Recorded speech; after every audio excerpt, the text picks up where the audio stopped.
कार्यक्रम अन्नदाता सुनिए। सब बन भैया नहर साले भाई की राम राम। कार्यक्रम अन्नदाता भाई इस दिन जो है ना हम देखो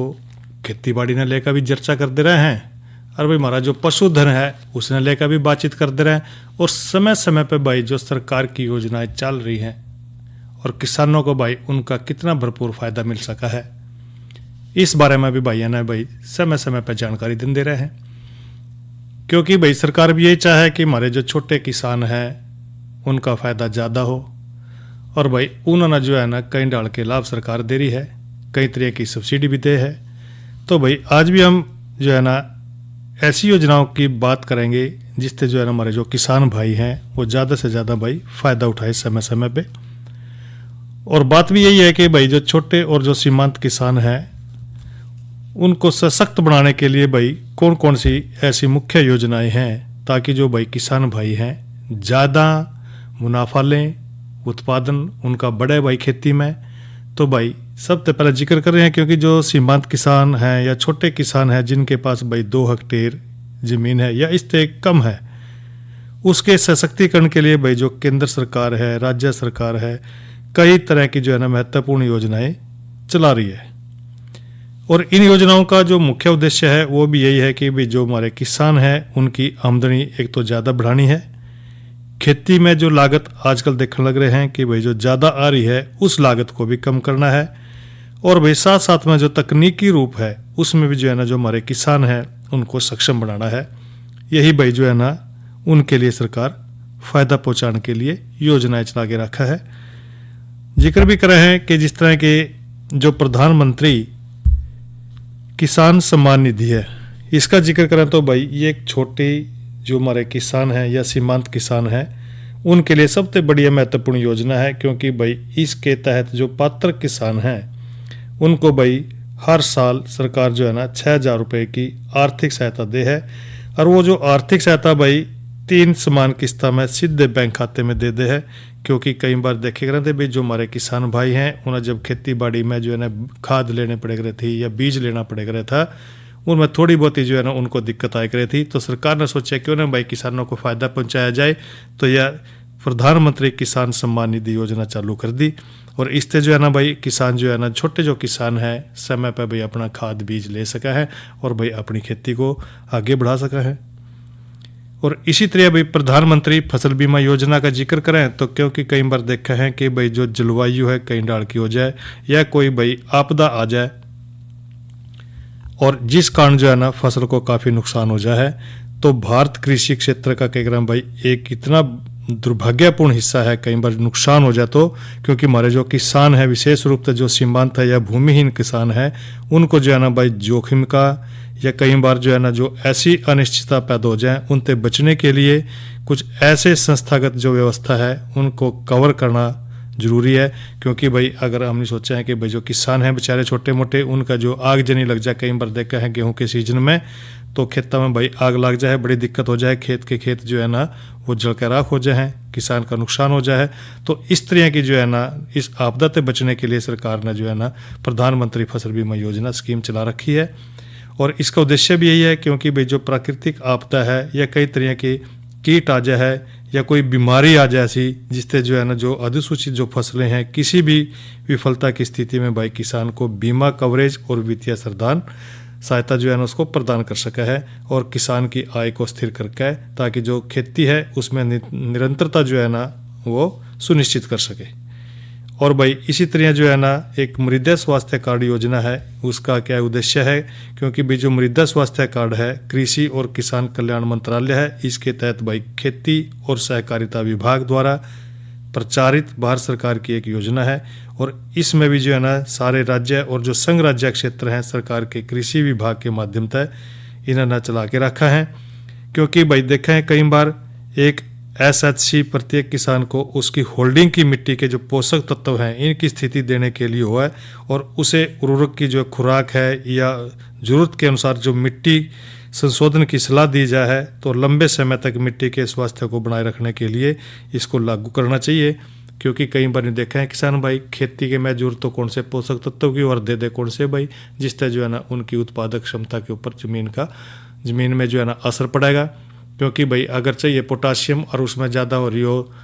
फास्फोरस की, मैग्नीशियम की या और दूसरे तत्वों की जरूरत हो रही हो तो भाई इसको पता नहीं चलता। तो इस करके भाई मिट्टी की जांच करवा के भी उस खेत में कौन से पोषक तत्वों की कमी है और भाई उसके लिए हमें कौन से पोषक तत्व देने पड़ेंगे, तो ये फ़ायदा रहेगा मिट्टी की जांच करवाने का।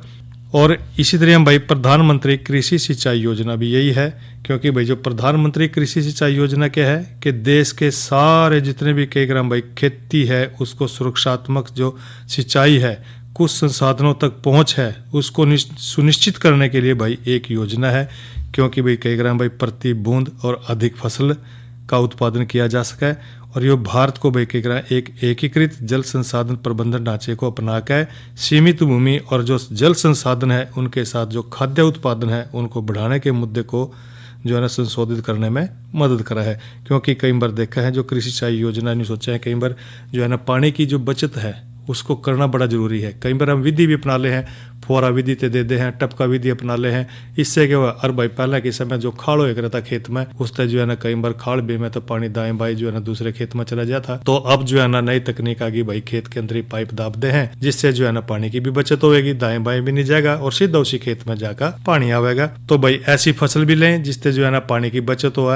तो भाई कई बार देखा है सरकार भी चाव है कि भाई ऐसी फसल ले लो, इस तरह की मक्के का जिक्र कर रहे हैं, बाजरे का जिक्र कर दे रहे हैं, तो जिनमें पानी की कम खपत हो है। और इस योजना का उद्देश्य भी यही है कि जो भाई जो सिंचाई वाला क्षेत्र हमारा उसको बढ़ाना है, खेत पर जो है ना पानी या जो दूसरी जो भौतिक पहुंच है उसको भी बढ़ाना है, और सिंचाई के तहत जो खेती योग्य जो जमीन है उसको भी बढ़ाना है, हर खेत को पानी भी देना है। और ई नाम का जिक्र करें तो भाई इलेक्ट्रॉनिक राष्ट्रीय कृषि विपणन है। इसमें भी क्या है कि भाई जो राष्ट्रीय कृषि बाजार है उससे क्या हुआ है कि जो भाई उसमें किसान क्या है कि अपनी मनपसंद की जो है ना अपनी फसल का रेट दूसरे मंडी में जाकर पता कर सका, या भाई अपना क्या फोन के माध्यम से पता लगा सका है कि भाई उस दूसरे शहर की मंडी में क्या रेट चल रहा है। तो रेट का जो पता करके जो जिम्मेदार है भाई किसान भाई है अपने खेत की जो उपज हुई है उसको वहाँ जा कर के अच्छे दाम पर बेच सका है। तो ई नाम यानी कि इलेक्ट्रॉनिक राष्ट्रीय कृषि विपणन है, बाजार है ये भाई। और इसमें जो है ना NAM पोर्टल भी मौजूद है। इसमें उप बाजार यार्ड, निजी बाजार या अन्य जो अनियमित बाजार हैं उनको कृषि वस्तु मूल्य खोजने के लिए भाई एक केंद्रीय ऑनलाइन मंच बनाकर सभी राष्ट्रव्यापी कृषि बाजारों को एकजुट करने के लिए नेटवर्क का काम करा है यो। और इसका उद्देश्य क्या है कि भाई जो कृषि है उसमें जो वस्तुएं जो व्यापार और उसकी जो व्यापारिक सुविधा देना, इसका उद्देश्य यही है भाई एक आम ऑनलाइन बाजार मंच के माध्यम से पहले राज्यों के स्तर पर और दूसरी बात जो कह रहा भाई देश भर में बाजारों को एकत्रित करना है, एकीकृत करना है और बाजार को भाई कुशल कामकाज को बढ़ावा देने के लिए विपणन या भाई लेन देन की जो प्रक्रिया है उसको सुव्यवस्थित करना है और भाई सभी बाजारों को भी समान बनाना है। एक तरह हो जाएंगे तो कई क्रम भाई सारे बाजारों का हिसाब किताब एक हो जाएगा। तो जो जिम्मेदार हैं भाई जो हमारे किसान भाई हैं ले जाकर के मंडी में अपनी उपज को आसानी से बेच सके हैं। और इसी तरह जो है ना सरकार भी यही चाह रही है कि हमारे जो किसान हैं भाई उनको जहाँ अच्छे दाम मिला है वहाँ जाकर अपनी फसल को बेच सके हैं। एक है भाई मेगा फूड पार्क योजना। इसका उद्देश्य क्या है कि भाई जो मेगा फूड पार्क योजना है वो क्लस्टर पर आधारित है। ये एक अच्छी तरह से ये जो है ना स्थापित आपूर्ति श्रृंखला के साथ पार्क में प्रदान किए गए जो औद्योगिक भूखंड है आधुनिक खाद्य प्रसंस्करण इकाई की स्थापना के लिए एक अच्छी तरह से जो है ना परिभाषित भी कर सके हैं, ताकि जो कृषि बागवानी है उसमें अत्याधुनिक समर्थन बुनियादी ढांचे के निर्माण की जो परिकल्पना करी गई है। उसमें मेगा फूड पार्कों में आमतौर पर जो आपूर्ति श्रृंखला बुनियादी ढांचे हुए हैं जिनमें भाई संग्रहण केंद्र, प्राथमिक प्रसंस्करण केंद्र, केंद्रीय प्रसंस्करण केंद्र, कोल्ड चेन और भाई जो खाद्य प्रसंस्करण इकाइयाँ हैं उनकी स्थापना के लिए उद्यमियों के लगभग जो है ना 25-30 पूरी तरह के विकसित भूखंड शामिल हुआ है। और इसका उद्देश्य क्या है कि जो मेगा फूड पार्क योजना का उद्देश्य किसानों, प्रसंस्करणकर्ताओं और जो खुदरा विक्रेता है उनको एक साथ लाकर कृषि उत्पादन को बाजार तक जोड़ने के लिए एक तंत्र प्रदान करा है, ताकि जो मूल्य संवर्धन है उसको अधिकतम करना, अपव्यय को कम करना है। तो इस तरह भाई सरकार जो है ना किसानों के लिए जो है ना समय समय पर जो है ना कई तरह की योजनाएं चला कर रखा है। और अभी आप भी देख भी रहे होंगे भाई जो है ना प्रधानमंत्री के द्वारा जो ड्रोन दीदी की भी योजना चला रखी थी, क्योंकि उसमें जो है ना महिलाओं के लिए भी उसको प्रशिक्षण देकर, ताकि जो है अधिक से अधिक जो है ना महिलाएं जो है ना इस क्षेत्र में आगे बढ़ें और कृषि की जो आधुनिक तकनीक है ड्रोन, उसके उपयोग को बढ़ावा देना इस योजना का भी उद्देश्य है नमो ड्रोन दीदी का। और एफपीओ का गठन भी करा है सरकार ने, जो है ना लगभग जो है ना नए कृषि उत्पादक संगठनों का भी निर्माण कराया, ताकि जो छोटे किसान हैं समूह में बेहतर मोल भाव करके अपने जो फसल है किसान भाई उसको बेच सका है। तो ये तो हमने बात करी कि भाई जो छोटे और सीमांत किसानों के लिए सशक्तिकरण के लिए जो मुख्य योजनाएं हैं इस विषय ने लेकर। और भाई इब लगे आज जो है ना थोड़ा थोड़ा, क्योंकि भाई मौसम में थोड़ा सा देखने में लग रहे थे, आज दिन में भी बदलाव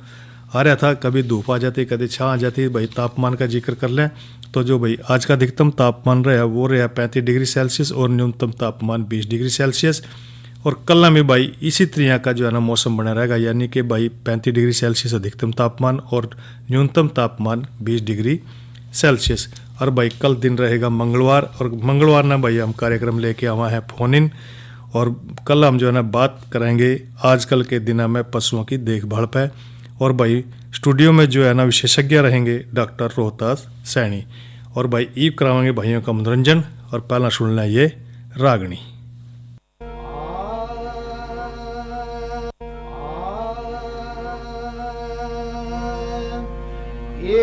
जीव जंतु और पशु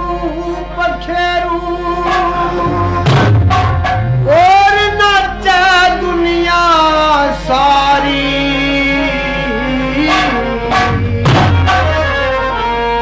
नाचन में अब बताया जीव जंतु और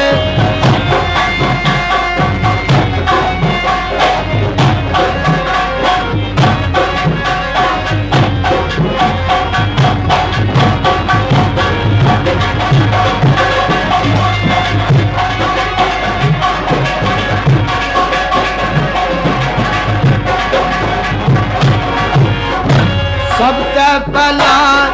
विष्णु नचा चाख्या इमरत आके, दूजी बार भस्मासुर नाचा मार्या नाच नचा के, एक पल बर्मा भी नाचा कमल फूल न पाके, घोड़ा अगे शिव जी नाचा पार्वती न ब्यागे, पात पात पे नाच नाच के रची सृष्टि सारी, नाचन में के अब बताया कल की उसियारी।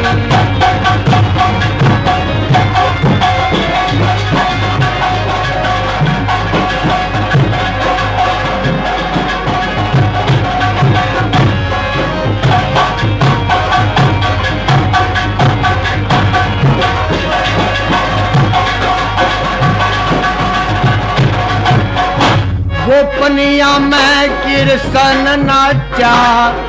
करके भेष जनाना, प्राट भूप के अर्जन नाचा करया नाच और गाना, घोर बयु पर इंद्र नाचे जीव होमी बरसाना, काठमांडू में मलखा नाचा करके गन का माना, काठमांडू में नाच नाच कर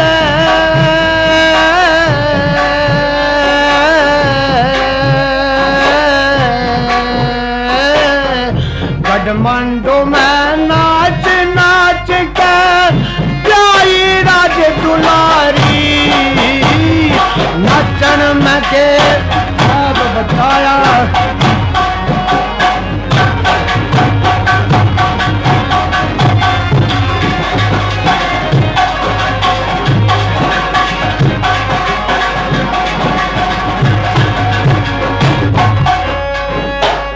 केरी शेर बन में नाचे और नाचते आखी,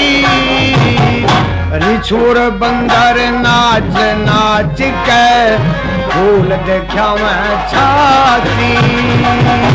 गितवाड़ा में मोर नाचते कैसी पंख फुलाती छम छम करके घोड़ी नाचे जिस पर सजा बराती डेरे पे कबूतर नाचे लगा गटर गो प्यारी नाचन में के बताया अकल की होशियारी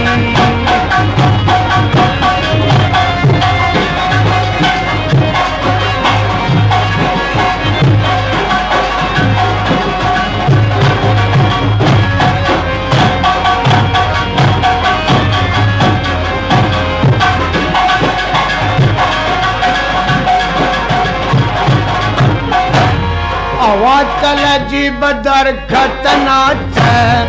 पात पात हाल से लोरी दे माता नाचे जीव बालक न पाल से रण अंदर तलवार नाचती छबक छबक चाल से सिर के ऊपर काल नाचता सही हाथ घाल से इस माया में नाचन चाहिए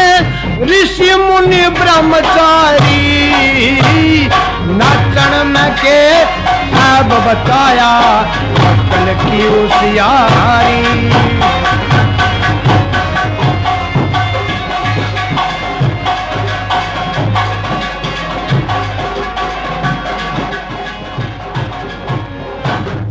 चंद पंडित भी नाचा ना दुनिया में पाया नथुराम भी नाच नाच के नया मंदिर चढ़वाया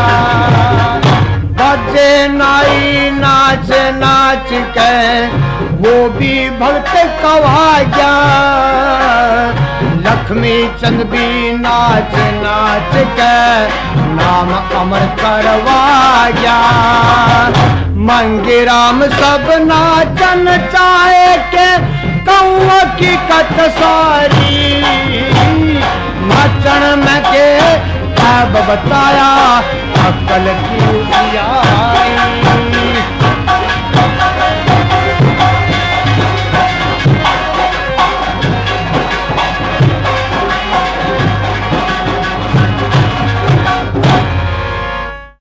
और भैया ने यह तो सुनी रागनी गायक कलाकार थे ज्ञानी राम। यह संदेश यूनेस्को व आकाशवाणी के सहयोग से प्रस्तुत किया गया है। जलवायु और स्वास्थ्य, यह एक संदेश है यूनेस्को की तरफ से। जलवायु परिवर्तन इंसानी स्वास्थ्य के लिए खतरा है। यह साफ हवा, सुरक्षित पानी, स्वस्थ भोजन और सुरक्षित घर पाना मुश्किल बना देता है। ज्यादा तापमान की वजह से हीट स्ट्रोक, हवा में प्रदूषण और मलेरिया, डेंगू जैसे रोग बढ़ते हैं क्योंकि मच्छर नए इलाकों में फैल जाते हैं। जैव विविधता का नुकसान और प्राकृतिक आवास का विनाश नए महामारियों को जन्म दे सकता है। इसका सबसे बड़ा प्रभाव पड़ता है गरीब लोगों और बच्चों पर, क्योंकि उनके पास इलाज की सुविधा कम होती है। क्या आप जानते हैं 2019 में मलेरिया ने दुनिया भर में 22.9 करोड़ लोगों को प्रभावित किया और लगभग 4,09,000 मौत हुई। और भाइयों, ईब जो है ना नई फसल नई उमंग में बात करेंगे गन्ना की मध्यावधि किस्मों की बिजाई पे। भाई मध्य मार्च तक बिजाई करके जनवरी यानी कि 10-11 महीने में जो है ना तैयार होकर लगभग 17% खांड अंश प्रदान करने वाली जो गन्ने की किस्म है उसको भाई मध्यावधि किस्म का है। और इन किस्म में भाई जिक्र करें तो CO 77-17, COH 99, COM 84-36 और भाई COH 119 ही जो है ना भाई अनुमोदित किस्में हैं। और COH 99 और भाई COH 119 दो किस्में पूरे प्रांत में कई ग्राम भाई किसान भाई अपने संसाधन के मद्देनजर ध्यान करते हुए भाई काश्त कर सके हैं इन किस्म की, क्योंकि बहुत अच्छी किस्में हैं। और चाहे सूखे की स्थिति हो जाए या भाई फिर कई तरह अतिवृष्टि होकर पानी खड़े हो जाए, तब भी भाई ऐसी स्थिति में भी जो COH 99 है सबसे बढ़िया परिणामदेह है। और COH 119 का गन्ना जो है ना वजन में भारी हुआ है, ठोस और मध्यम मोटाई का हुआ है और मोडी के लिए बढ़िया पाया गया है। और CO 17 जो है ना अच्छा फुटाव, सीधी बढ़ने और न गिरने वाली बहुत ही अच्छी मोडी वाली किस्म है। और भाई बीज की मात्रा लगभग जो है ना 70,000 आँख की प्रति एकड़ की पूर्ति के लिए भाई 2 आँख की 35,000, 3 आँख वाली 23,000 पोरियाँ प्रयोग कर सके हैं। प्रत्येक पोरी की जो लंबाई है भाई 30 से 40 सेंटीमीटर होनी चाहिए, कीट रहित रहनी चाहिए। गन्ने का जो ऊपर का जो 2/3 भाग है कि उसकी ही बिजाई के लिए पोरियाँ बनाने के लिए प्रयोग में लानी है। और पोरियों के टुकड़े बनाने के लिए शुगर केन कटर प्लांटर के आप सहायता ले सके हैं। और बीज उपचार के लिए जिक्र करें तो भाई डाइथेन M45 की 250 ग्राम मात्रा को 100 लीटर पानी में घोल लें और जितनी भी पोरियां हैं उनको 4-5 मिनट तक डुबोने के बाद बिजाई करनी है। और यदि नम उष्ण है तो उस तरह जो है ना बीज का उपचार करके फिर ही आपने जो है ना बोनी है। इसके लिए शुगर मिल प्रोत्साहित करने के लिए भाई धन भी आपको दिन रहा है समय समय पे, और इसको अपना कर किसान भाई इसका ज़्यादा फायदा भी उठाना चाह सके हैं तो उठा लें। और बिजाई का समय का जिक्र करें तो भाई इसकी बिजाई का जो बढ़िया समय है मध्य मार्च, यानी कि भाई आजकल जो है ना इसकी बिजाई कर सको हो। इसकी काश्त के साथ आप ग्रीष्मकालीन मूंग SML 668 या भाई पूसा विशाल की सह फसल के रूप में भी अतिरिक्त आमदनी के लिए बिजाई कर सके हैं। और बिजाई दोपहर में नहीं करनी, सवेरे या शाम के समय अपने बिजाई करनी है। पानी जरूर होना चाहिए भाई, खेत का खाली होना और मौसम में जो परिवर्तन देखते हुए कई ग्राम भाई आपने फिर इसकी बिजाई करनी है। खेत की तैयारी और बिजाई के तरीके का थोड़ा जिक्र कर लें तो भाई खेत को जो है ना डले रहित शक्कर की तरह आपने बनाकर तैयार करना है। और खेत की तैयारी के समय भाई अगर मोथे की गांठ दिखाई दे तो उसने उठाकर इकट्ठा कर लें। पानी बचाने के लिए भाई लेजर लेवलर की सहायता से खेत को आपने समतल कर लेना है, एक सा कर लें। और पंक्ति से पंक्ति का जो फासला रखना है वो 2 फुट का रखें। पानी की बचत के लिए आप जो है ना इसकी काश्त डोली और ऊंची उठी जो मेड हैं उसके ऊपर कर सको हो। और गन्ना बिजाई यंत्र की भी आप सहायता ले सके हैं या खड्डा विधि अपना कर भी आप गन्ने की पैदावार लगभग जो है ना 1.5 से दोगुनी प्राप्त कर सको हो। खेत की तैयारी के बाद गन्ने की पोरियों को सूखे जो खुड है उनमें बिजाई करके या भाई पोरियों को हल्की हल्की मिट्टी से ढकने के बाद हल्का हल्का पानी लगा दें और 3-4 दिन के बाद बढ़िया बतराने पर सुहागा लगा दें और उसमें जमाव जल्दी भी होएगा बराबर और भाई कई 5-10% ज़्यादा ही होगा। और खाद का जो जिक्र करें तो भाई मिट्टी जो है ना आपने ध्यान करना है कि किस तरह की मिट्टी है, उसमें जीवांश बनाएं या भाई बढ़ाने रखने आपने उसको बढ़ा के रखने हैं। पानी या सारे पोषक तत्वों को उचित मात्रा में आपने उपलब्ध कराने हैं, क्योंकि भाई बिजाई के खातर 15-20 दिन पहले गोबर की जो भली भांति गली सड़ी खाद है कंपोस्ट खाद कम से कम 6 से 8 ट्राली प्रति एकड़ खेत में एक सरी बिखेर कर जमीन में मिलानी है। और भाई खरपतवार का जिक्र करें तो कई बार देखे हैं कि खेत में भाई खरपतवार भी हो जाए हैं। लगभग 10-11 महीने खेत में रहने और पकने के कारण एक की फसल में दोनों ही प्रकार के खरीफ भी और रबी मौसम के खरपतवार जो है ना नुकसान कर दे रहे हैं। तो जिस तरह के देखे हैं, जिस तरह सांठी है, नूनिया है, गोंदरा है या भाई हिरणखुरी है, चौड़ाई, इस तरह के जो है ना कई डाल के जो है ना खरपतवार जो है ना खेत में पनप जाए हैं। इन सब के नियंत्रण के लिए भाई किसान को जो है ना समन्वित खरपतवार नियंत्रण विधि अपनानी है और अपने समय पर इनका उचित नियंत्रण भी करना है। अगर भाई नहीं करे तो कह रहे हैं भाई पैदावार के लगभग 20-30% जरूर घट जाएगी आपके खेत की पैदावार। और वैसे तो भाई निराई गुड़ाई खरपतवार नियंत्रण का सबसे बढ़िया तरीका है एक की बिजाई के 1-1.5 सप्ताह के बाद जब अंधी गुड़ाई करके सुहागा लगा दें। इसके बाद जरूरत के अनुसार भाई 3-4 गुड़ाइयाँ करने पर तो भाई जून के जो दूसरा पखवाड़ा हुआ तो कई ग्राम बढ़ देंगे खोड के बीच में हल चलाने तक खरपतवार का नियंत्रण भी हो सका है। और भाई पानी का प्रबंध का जिक्र करें तो बिजाई के लगभग भाई 40 दिन के बाद अब पहला पानी लगाना है। मानसून आने से पहला और बाद में भाई तकरीबन 10 दिन या 25 दिन के अंतर पर सिंचाई करनी है। गर्मी के महीने में भाई फसल में जिस तरह के कंसुआ, डिमक या चोटी बेदक कीड़े थे अगर आ भी जाए नुकसान होने की संभावना दिखे तो भाई इसके लिए सिंचाई व्यवस्था का बढ़िया इंतजाम कर लें। और मिट्टी भी चढ़ानी है, बंदाई भी करनी है, क्योंकि भाई गन्ने को गिरने से बचाने के लिए बिजाई के दूसरे या तीसरे महीने और मिट्टी चढ़ाने के लिए सारे काम अपना करना है। बिजाई के 5वें और 6ठे महीने में भाई उसके बाद बंदाई भी करें, इस बात का भी ध्यान रखें। और भाई कीड़ों से रोकथाम के लिए परजीवी की सहायता से भाई कीड़े और बीमारियों के नज़र आते ही उनको यथाशीघ्र आपने उसकी रोकथाम करनी है। तो इस तरह जो है ना आपने जो गन्ना है मध्य अवधि का, उसकी किस्मों की बिजाई करके अच्छी तरह खेत को तैयार करके फिर उसकी भाई आप बिजाई करें, और तो गन्ने की फसल भाई बढ़िया होगी। और इसके साथ साथ जानकारी दे भाई ने किसान कॉल सेंटर की। किसान कॉल सेंटर का नंबर रहा है भाई 1551। इस नंबर पर भाई कॉल करके आप खेती बाड़ी से संबंधित जो भी जानकारी लेना चाहो वो ले सको हो। और एक जानकारी और देंगे भैया ने प्राकृतिक खेती में, प्राकृतिक खेती के मूल सिद्धांत और लाभ के बारे में, क्योंकि भाई प्राकृतिक खेती का जिक्र कर दे रहे हैं, क्योंकि प्राकृतिक खेती के अपने भी कोई सिद्धांत तो देखो है ही, क्योंकि मिट्टी में भाई जीवाणुओं की मात्रा और जो भूमि की उत्पादकता का सबसे बढ़िया और महत्वपूर्ण अंग है ये जीवाणु मिट्टी और हवा और जो कृषि के जो अवशेष हैं या बायोमास में प्राकृतिक रूप से भाई उपलब्ध होकर जो पोषक तत्व हैं उनको पौधों के प्रयोग लायक बनाते हैं। इसलिए भाई मुख्य धारा के जो कृषि वैज्ञानिक भी जो है ना मिट्टी में जीवाणुओं की घटती संख्या से चिंतित हो रहे हैं। तो इस करके भाई मिट्टी में जीवाणुओं की संख्या को बढ़ाना है। इसके लिए जरूरी है कि कीटनाशकों या अन्य जो रसायन है उनका प्रयोग न करें। दूसरा जो मूल सिद्धांत है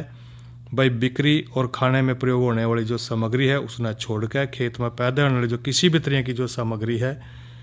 या बायोमास है भाई खरपतवार को भी जो है ना खेत से बाहर नहीं जाने देना चाहिए। जलाना तो बिल्कुल भी नहीं, क्योंकि उसका वहीं पर जो है ना भूमि को ढकने के लिए या खाद के रूप में प्रयोग किया जाना चाहिए।